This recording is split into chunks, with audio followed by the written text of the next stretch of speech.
My cousin, I'm sending you my aide-de-camp. General de Flore, who brings you the present letter. The Major General has given you my orders, but you will receive mine earlier because my officers are better mounted horses than you and ride faster than his.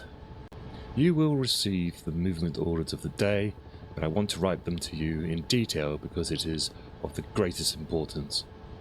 I am sending Marshal Grouchy with the 3rd and 4th Infantry Corps towards Sombref, and I'm taking my guard to Fleurius, where I will also, before dawn, be before noon. I attack the enemy if I meet him, and I will scout the way to Gembloux. There, after what will have happened, I will make up my mind, maybe at 3 o'clock in the afternoon and maybe this evening. My intention is that you should be ready to move towards Brussels immediately after I have made up my mind. I will support you with the guard who will be at Fleurius or at Sombref, and I want to arrive in Brussels tomorrow morning.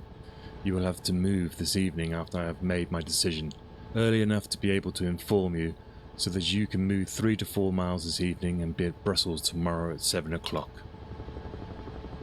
You should be able to dispose of your troops in the following way.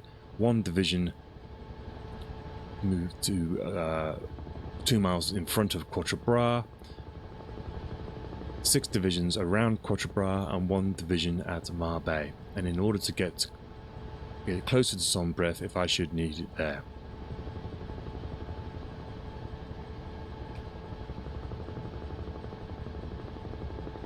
This is the letter, by the way, that Napoleon has been sent to Ney. Good morning, everybody. Welcome to Flight Past. My name is Simon, and we're going to be talking about the Battle of Ligny today.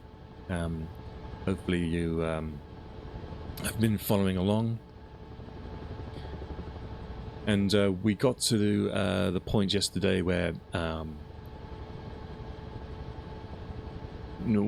Napoleon had arrived here at Fleurius, and Wellington was on the other side at this spot here called Bry, and Napoleon had been brought up here because Grouchy's orders were that day to move to a place called Gembloux, which is along this road up here.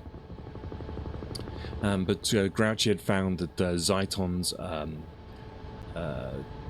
corps had actually dug in along this these series of villages here, as you can see down below. And Wellington, who had come across from Quatre in the morning, who had found that the Dutch had and the Belgians had taken control of the crossroads there, decides to move across to talk to Blucher, and he meets him at the windmill at Bry, which is just here. So this letter that Napoleon is sending is basically it reflects Napoleon's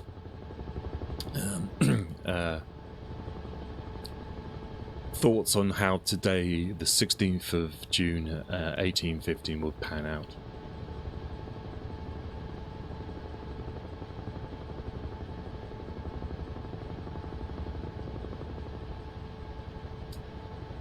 So yes, good morning there.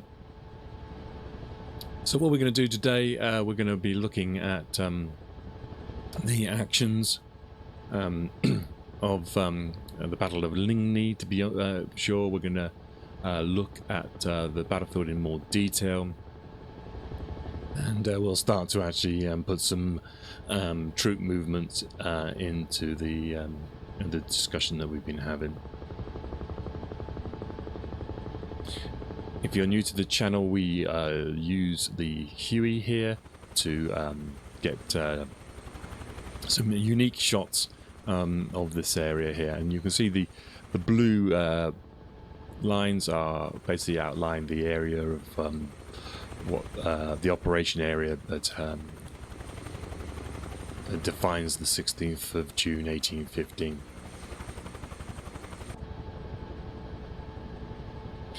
So in the morning at of the 16th, Napoleon is basically down at Charleroi, and he envisages that the following kind of situation. Let me just jump out. It's probably easier just to give an overall view here.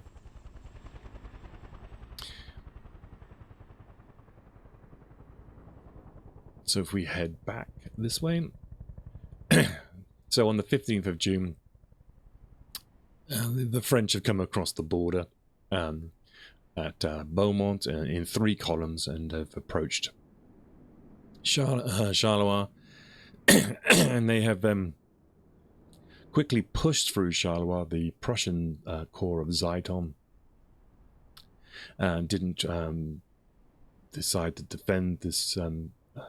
It's too far forward, and they fall back, the Prussians, along this road here, heading towards Fleurus and eventually Sombref. And what happens is that Napoleon decides that he'll divide his army here into two.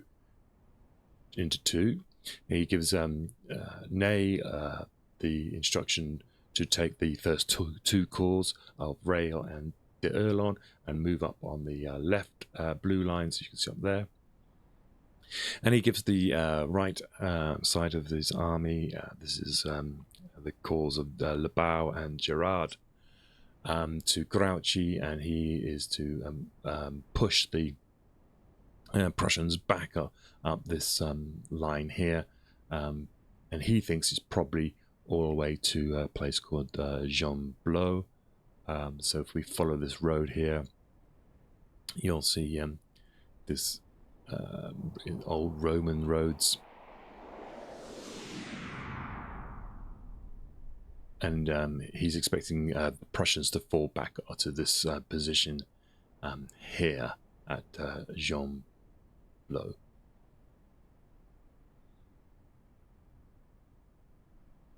Which is a key crossroads, as you can see there.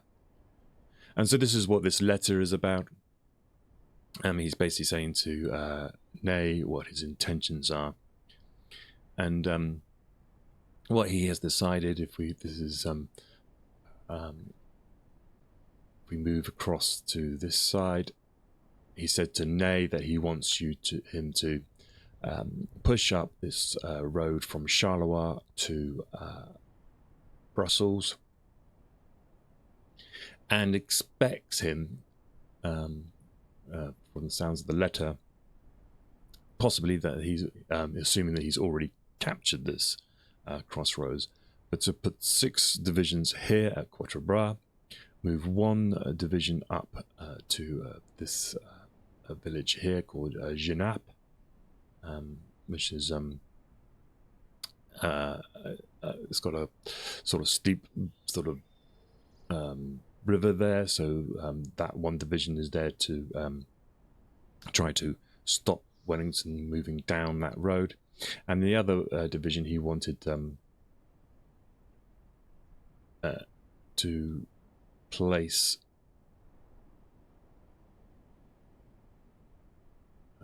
in a village called Marbais, which is this one here. And so he will then, if you remember, so Napoleon is in control of his imperial army, imperial guard, and so he would decide then what he would do with that guard as regards to who he meets on the way.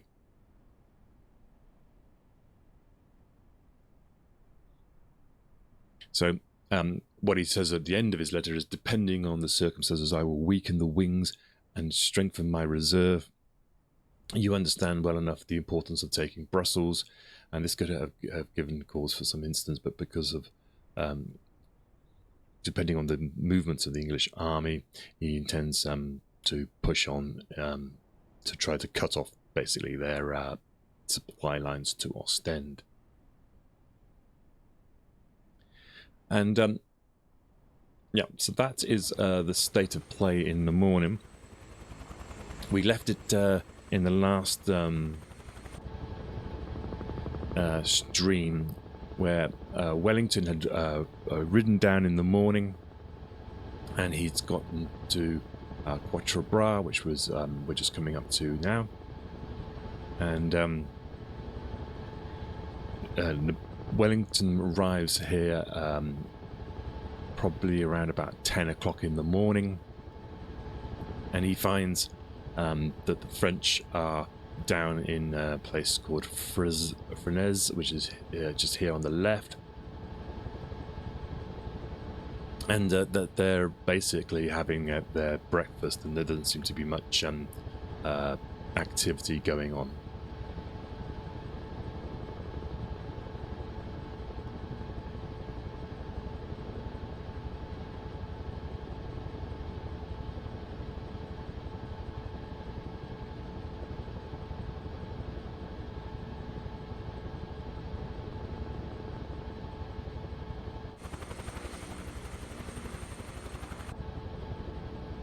Now we move to then when Wellington sees that this happens, he takes the opportunity to ride across to Bry and visit Blucher.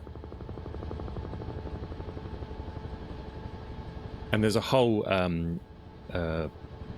sequence of events and letters that have been sent, and after action reports about what was said and what wasn't said. But the whole gist of the of all these things was that the Prussians got given the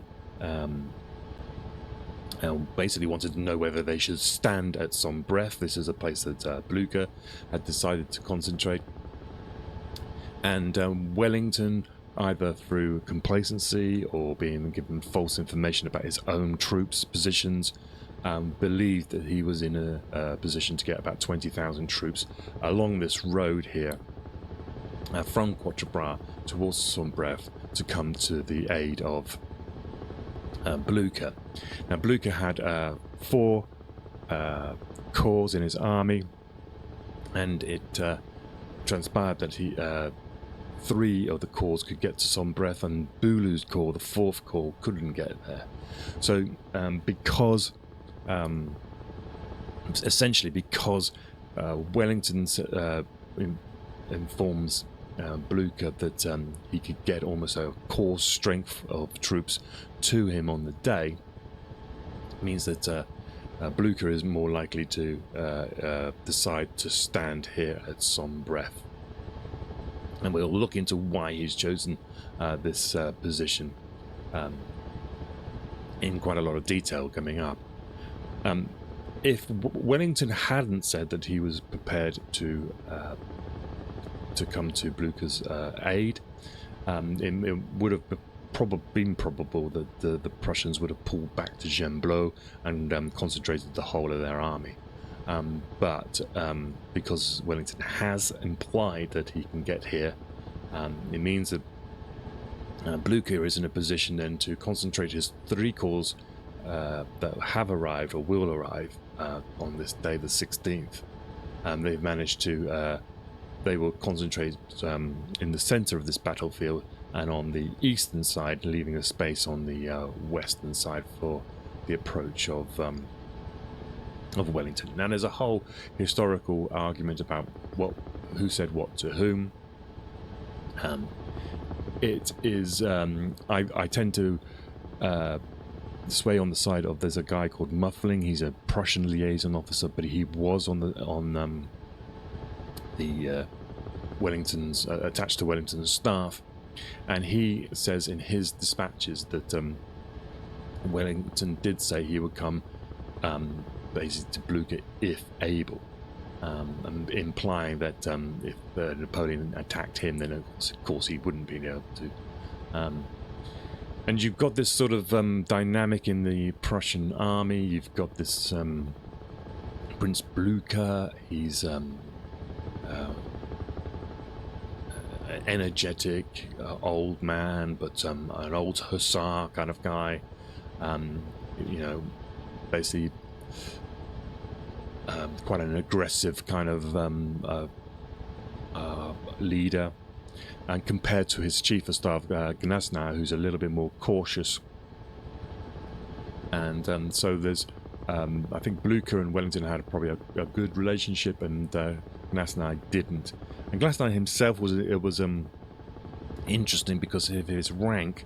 The way he used to write orders to his corps leaders, depending on what rank he was talking to.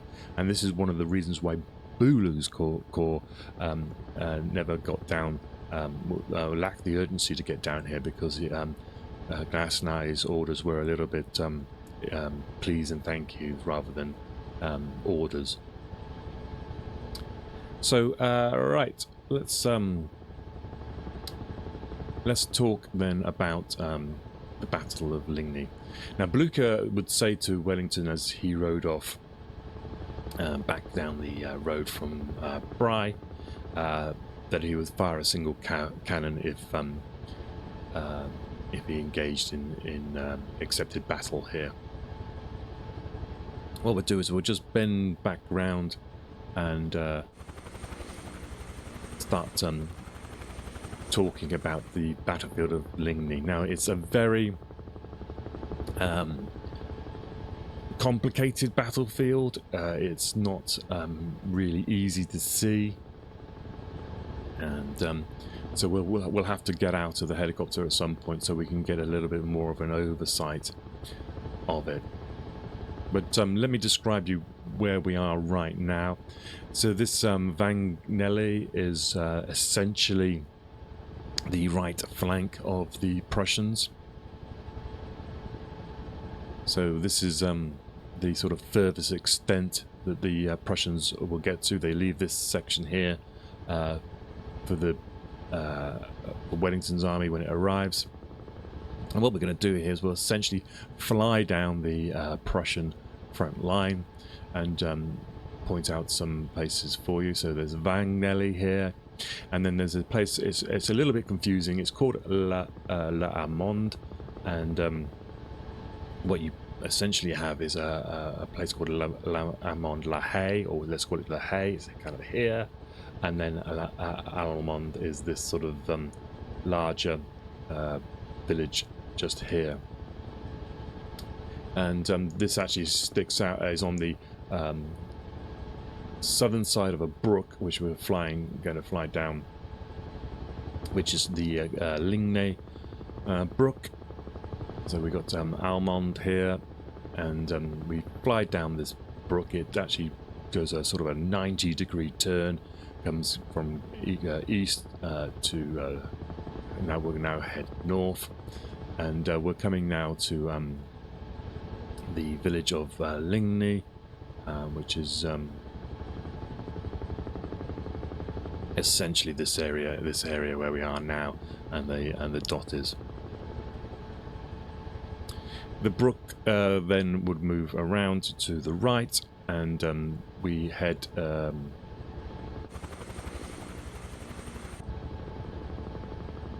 to a series of villages, which we can see down to the left, ending in this one over here called Tongrin. Now, essentially,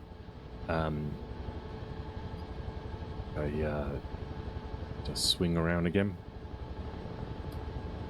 Essentially, what the Prussians have decided to do is to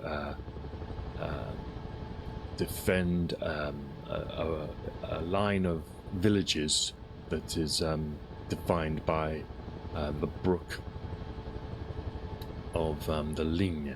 It's not a very big brook, but it does have marshy areas, and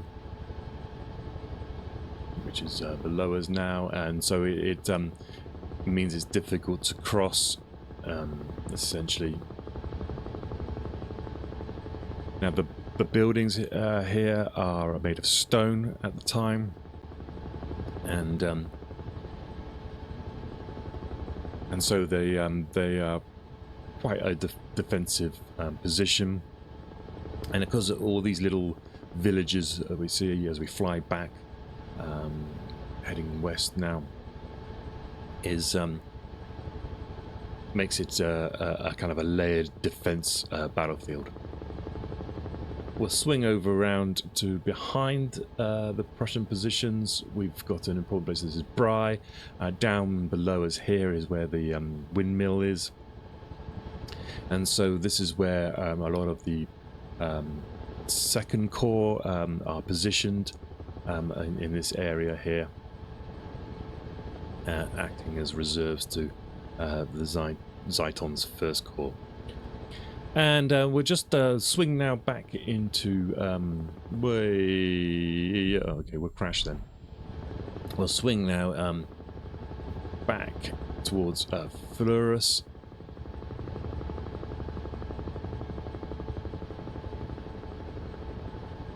Now Fleurus is essentially the center of the French position.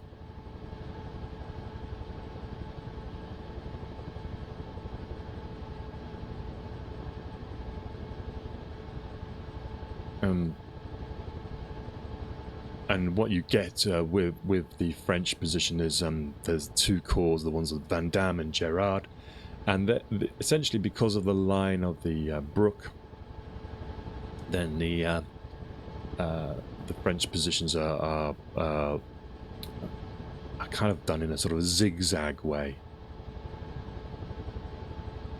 Okay, so let's start talking, and let's jump out here, and we can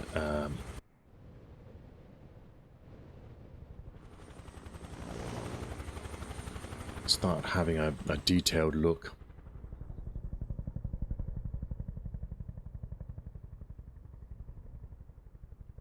So around about midday, Napoleon's come up. He's checking out the position. The French cavalry pickets and patrols have gone ahead, and essentially they've discovered that the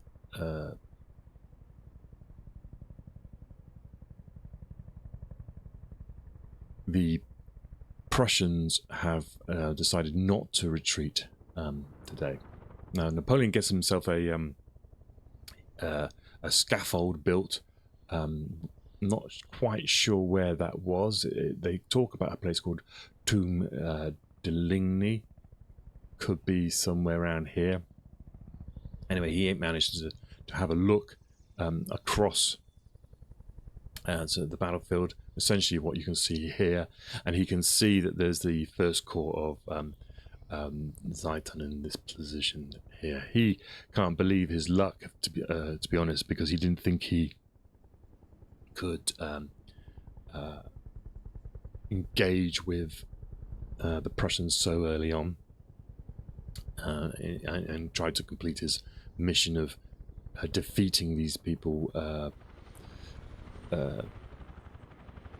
piecemeal.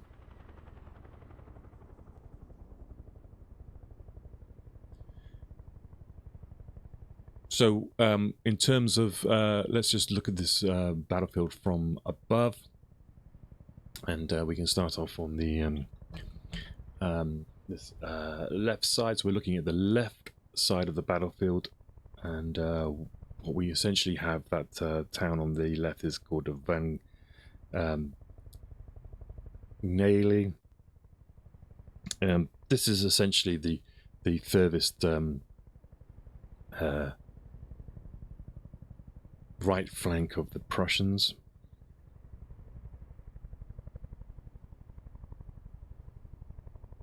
So what we're looking at here is essentially the place where the First Corps of the Prussian army occupy.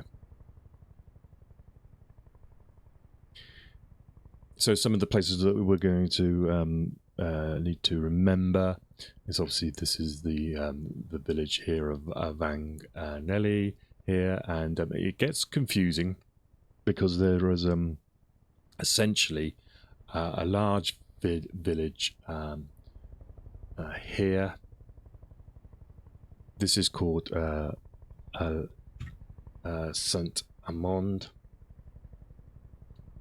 So we'll call this. They're all, the names get mixed up. So if you just remember, this is Saint Amand here. There's also a farmhouse called the Hameau de Saint Amand, which is essentially, I believe, one of these positions here. I think it might be this one.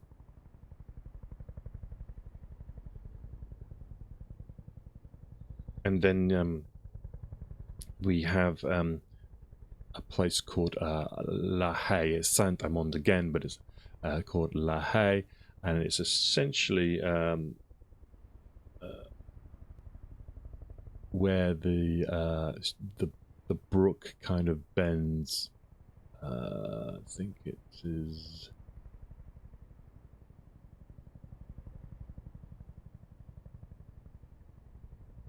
Let's zoom out a little bit. It's kind of this place here. I think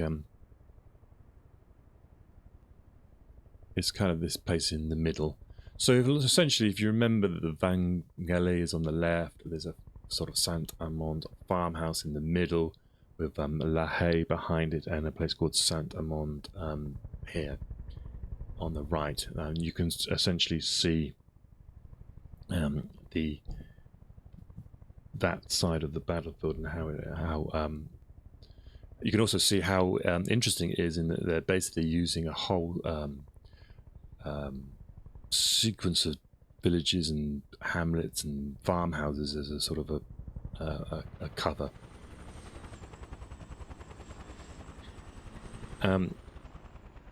And essentially this corps comes all the way around this way and follows the brook down to Ligny itself. I think there may have been some adaptation here, but I think it's kind of here. And there should be a chateau in here somewhere that will be significant. And behind, significant places behind the position is the Bry, its windmill here, and behind here would be where the second corps of Perch's corps would be. Perch. There's two Perches in this battle.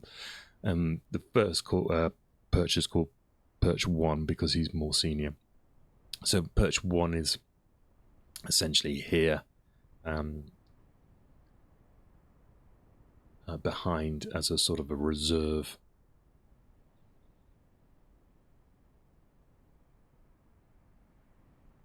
And then if we then pan to the left, we get Sombref itself is here. And we then get into a sequence of villages again.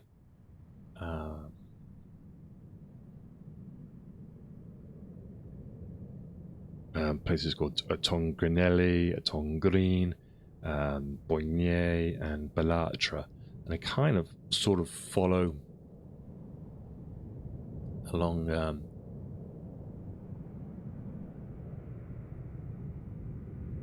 I'm too far this way, sorry. Yeah, Sombref is here. So essentially the line then comes around. This is the road to Fleurius. It's sort of this sort of direction. Follows the brook. So it weaves around this area here. This is a sort of the Tongrin area, and this village here is Boigny, and then it will come out here, which is a place called Belâtre.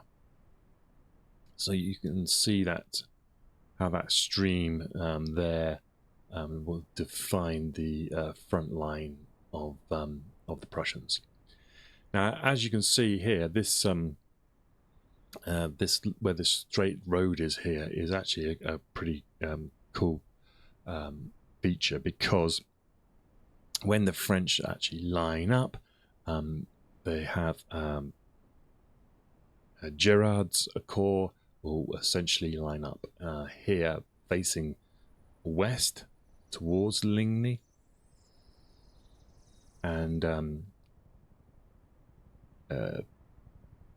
Van Damme, he is over this side, and he will line up in front of Saint-Amand.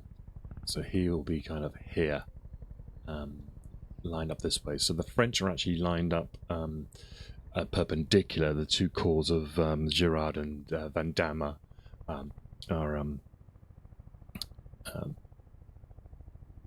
perpendicular to each other. And then on the far side, we've got a division of Gerard and some cavalry of Domon over here, and they will be on the left flank. And on Gerard's right, so to the north. So remember, Gerard is kind of lined up along this road facing west, and down here, essentially, we have Hulot. Now, he was the guy who took over from Beaumont, who was the guy who deserted on the 15th. So he has his troops here facing north, and then Exelmans and Payol have a number of cavalry elements over in this on this side of the battlefield here. And of course, Napoleon is back at Fleurus, so he's got he's brought the Imperial Guard up. The Imperial Guard are positioned to the west of Fleurus in this area here, with their artillery behind, the Guard artillery, and Milhard has cavalry. They're essentially the sort of in this area here, which fills the gap between Gerard and Van Damme. That is the basic setup for the Battle of Ligny. And on that note, then, I think I'm going to take a quick break, and when I come back, we will then look at some of the numbers involved, and we'll start putting some actual movement into the battle itself. So stick with me, and we'll be back in a minute.